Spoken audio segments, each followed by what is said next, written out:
Welcome back to our channel. This is part 2 of Reimagining World Order, Techno-Oligarchy, Sino-Centric Globalization, and Polycentric Resistance. The topic is the emerging technological threats and opportunities and the rise of the Techno-Lords. We'll explore the emerging technological threats and opportunities, examining how artificial intelligence, quantum computing, and biotechnology are reshaping global power dynamics. We'll analyze why the entities that now control majority of the compute infrastructure, talent, and have enormous financial resources create new vulnerabilities as they form alliances with politicians and the military establishment. United States and China are not the only superpowers with hegemonic designs. There is a third force that geopolitical and strategic thinkers believe is rising to challenge the status quo of running global affairs. The former Greek finance minister Yanis Varoufakis calls this force Techno-Lords. He argues that capitalism is being replaced by techno-feudalism, a new system characterized by cloud capital and non-wage labor extraction. For historical context, techno-feudalism first took roots in the Silicon Valley, California in the 1990s and generated enormous wealth for a few young tech entrepreneurs. Notable among them was the group commonly known as the PayPal Mafia, which refers to former PayPal founders and employees who went on to create successful technology companies, including LinkedIn, Palantir Technologies, SpaceX, Tesla, YouTube, Affirm, and others. Besides the PayPal Mafia, there were several other tech entrepreneurs who became billionaires in a short span of less than a decade. This new form of capital, cloud capital, is based on systems that create a dialectical ping-pong, where users train algorithms that then train users. This creates extraction of value without traditional wage labor. There are three main powers that cloud capitalists have been able to accrue for themselves. The power to manipulate preferences at scale through algorithmic learning. The power to extract non-waged labor, which means content creation and data generation, etc.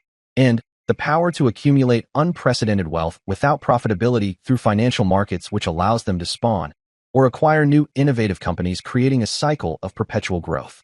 They just keep getting bigger and wealthier without producing anything or showing any profits. In essence, they have successfully replaced traditional markets by algorithmic fiefdoms. Notable examples are Amazon, Meta, formerly Facebook, Google, LinkedIn, X, and other platforms. Like medieval feudal lords who extracted rents from their land tenants, these new tech giants extract value directly rather than through markets. Amazon does not manufacture any product.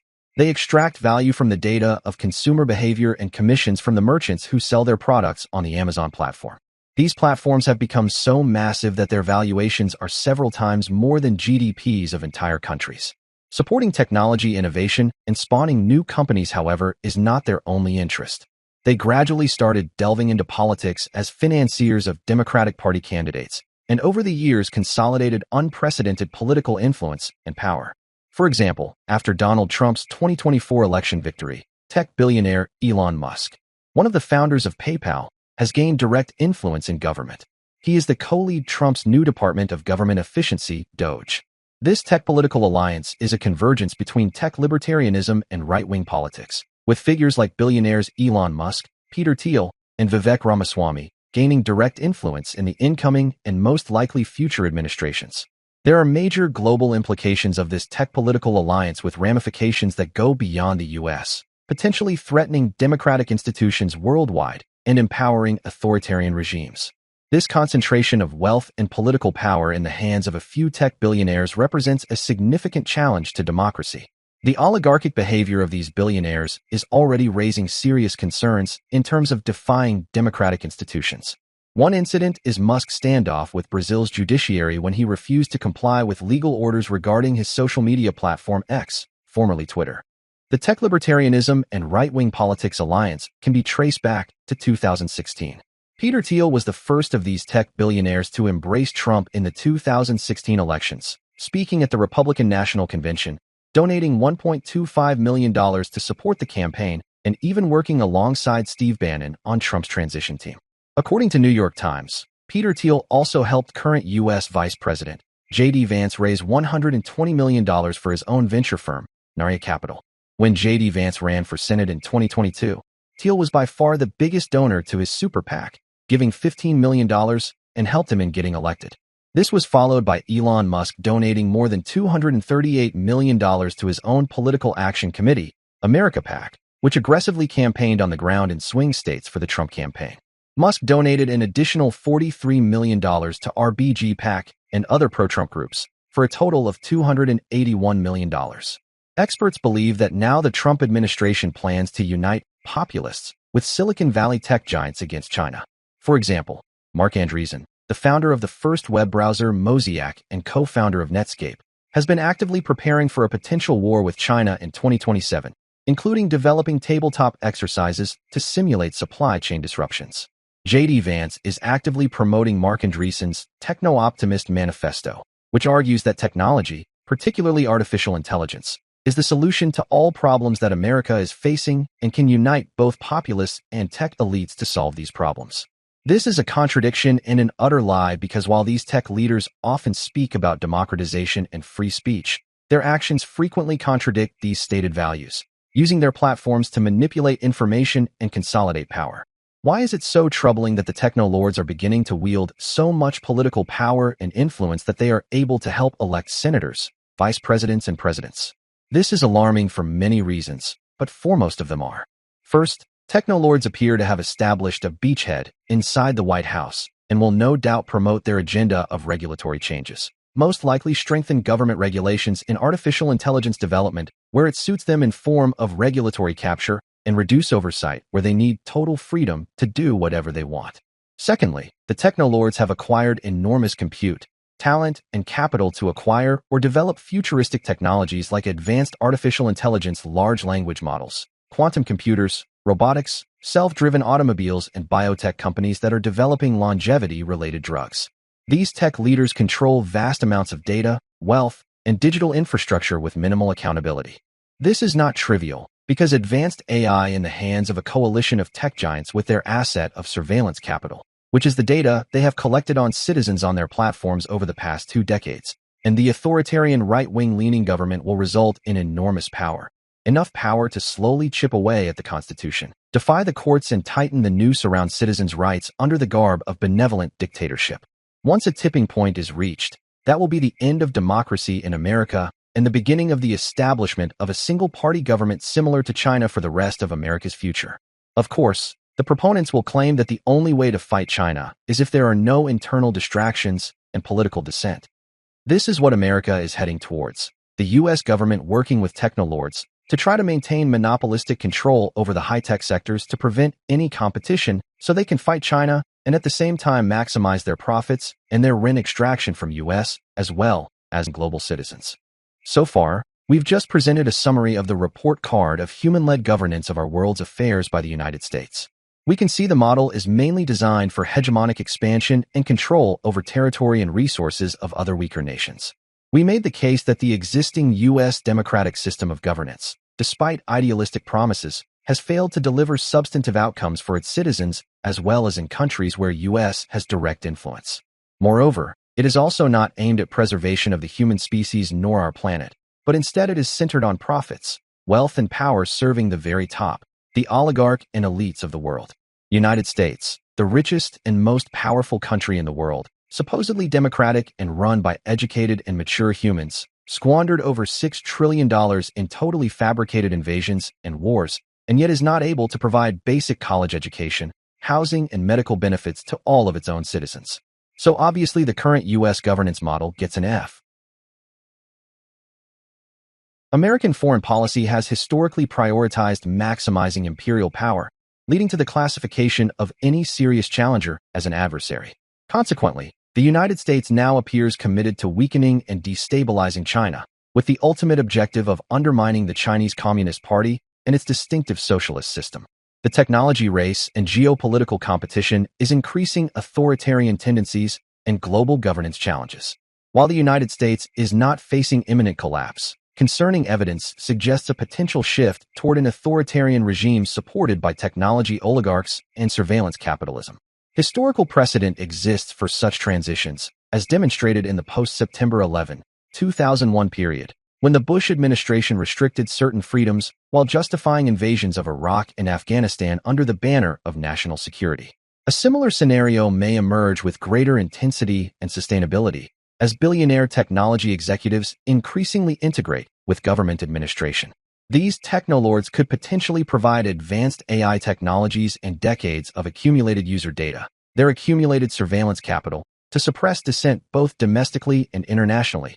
This time, however, under the banner of protection of Western Judeo-Christian values, democracy and freedom, and neo-capitalism from an imminent Chinese invasion. The prospect of oligarchic control over the United States, digital subjugation of citizens, and escalating confrontation with socialist China presents grave concerns for the global population of approximately 9 billion people who lack agency in these developments. The current geopolitical landscape suggests that peaceful coexistence and prosperity face significant challenges. The world appears to be dividing into two primary blocks, one led by the United States and another centered around China, both exhibiting authoritarian characteristics, though expressed differently. China's governance model raises sustainability questions due to its one-party socialist structure, generating widespread mistrust. Simultaneously, the United States has become increasingly unreliable, failing to meet domestic obligations while repeatedly interfering in sovereign affairs, defying international institutions including the United Nations and International Criminal Court, and committing other violations. Global confidence in American leadership has eroded substantially and is unlikely to recover. Amidst this bifurcated emerging global order, we have a new technological threat multiplier. The combination of advanced artificial intelligence, quantum computing, and nuclear and biological weapons in the possession of two intensely nationalistic rivals presents an unacceptable risk to humanity. Despite apparent isolationist tendencies, the United States maintains hegemonic aspirations through economic leverage, regime change strategies, and alliance networks to preserve influence. Both superpowers are constructing competing alliance systems, the United States with traditional Western partners, and China with Russia and various nations across Latin America, Asia, and Africa. The existing international governance framework has proven inadequate, undermined particularly by U.S. actions against institutions like the UN and ICC. The most immediate danger lies in direct military confrontation between these powers as they compete for influence in overlapping regions. However, the fundamental problem remains, which is the accelerating development of technologies approaching superintelligence, coupled with the persistent failure of effective global governance. The current global governance model is entirely unprepared to manage the unprecedented challenges posed by AI and quantum computing, potentially the most transformative and unpredictable technologies in human history. Some experts characterize these as humanity's possible final invention. The consistent pattern of governance failures raises profound concerns about entrusting these same institutional structures with technologies far more powerful than any previously developed. Unlike nuclear weapons, which require substantial infrastructure and resources, technologies like superintelligent AI and quantum computing may prove more replicable, unpredictable, and fundamentally more dangerous. Superintelligent AI presents an unprecedented threat as the first technology capable of autonomous decision-making and independent ideation. While conventional weapons remain inert without human direction, superintelligent systems could potentially identify targets, develop novel weapon designs, formulate military strategies, and even create self-improvements without human input. These are not merely tools, but potentially alien entities with unfathomable intelligence. The risk is magnified by humanity's persistent disunity and the competitive nature of corporate and geopolitical landscapes. A paranoid authoritarian leader might delegate control to an imperfect AI system, including nuclear launch authority. AI developed in one nation could deploy undetectable disinformation, fraudulent financial operations, and synthetic identities across borders, undermining the foundational trust necessary for functional societies. In the emerging data colonies of the 21st century, dominance will not require military force but control of information infrastructure. Imagine foreign powers possessing complete personal histories of every politician, journalist, scientist, military officer, and executive in a target nation. Competition between these new empires creates a dangerous environment where cyber weapons, humanoid soldiers, and superintelligence-equipped drones can be deployed covertly without clear attribution, lowering barriers to conflict initiation and escalation. We are at a critical inflection point. Humanity has moved beyond questioning whether these technologies can be developed. The pressing question now is whether our governance systems have evolved sufficiently to manage them responsibly, prioritizing human security and collective prosperity rather than serving narrow interests, as has historically been the case. Given the consistent record of governance failures and the unprecedented nature of these technological threats, Placing humanity's collective destiny in the hands of a small cohort of political leaders, oligarchs, and autocrats represents an unacceptable risk that the broader human population must not tolerate. We stand at a critical juncture in our collective human history, facing an alarming scenario where two global superpowers with extremely opposing ideologies, already heavily armed with weapons of mass destruction, are poised to acquire artificial superintelligence, ASI, capabilities. Their competing ambitions for global hegemony risk perpetuating global divisions and fostering continuous conflicts, with unpredictable and potentially catastrophic outcomes. This scenario closely parallels the geopolitical tensions experienced during the 20th century Cold War, but poses far greater risks due to the unprecedented capabilities inherent in ASI. Given these challenges, a crucial question arises. Can the global community of citizens independently unite to harness the disruptive yet potentially beneficial powers of ASI? Moreover, is it feasible to develop and deploy a benevolent ASI tasked explicitly with managing global affairs according to humanity's shared aspirations and ethical standards? The successful and ethical utilization of these powerful technologies requires a significant shift in our collective mindset. Soon, the power to shape our collective future will be firmly within our grasp, demanding deliberate consideration about the kind of world we aim to create. Will we permit ASI to be controlled by individual governments or private corporations with narrow interests focused solely on power and dominance? Alternatively, will we embrace a collaborative approach to ensure these transformative technologies serve all humanity equitably?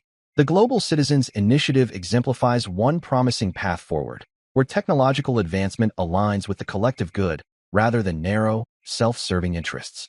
By guiding ASI development through a diverse, multinational collaborative framework committed to humanity's overall well-being, we can maximize its benefits while proactively mitigating potential risks. As we navigate this technological crossroads, we bear the profound responsibility and unique opportunity to choose wisely. The very future of humanity may depend upon our decisions today. Imagine a world where hunger is eradicated, diseases become relics of the past, and every individual has the chance to fulfill their unique potential. Such a world, while ambitious, is increasingly attainable as we enter the era of advanced artificial intelligence and quantum computing.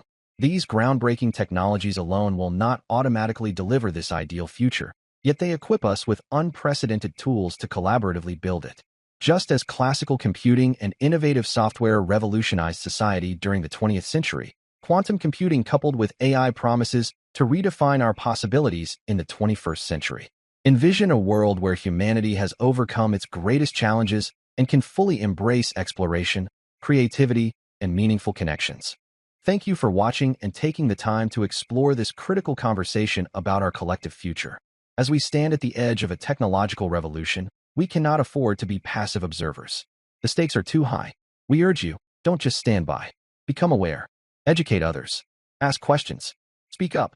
And, most importantly, join the global movement to ensure that the future of artificial superintelligence is benevolent and it belongs to all of humanity, not a handful of governments or corporations. The future is not something to wait for. It's something we must actively build together. This concludes Part 2.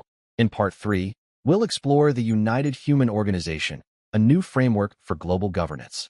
UHO is a detailed proposal for the United Human Organization structure and how blockchain, ASI, and quantum computing would work together to realize the potential benefits of a properly governed world and the accompanying utopian possibilities.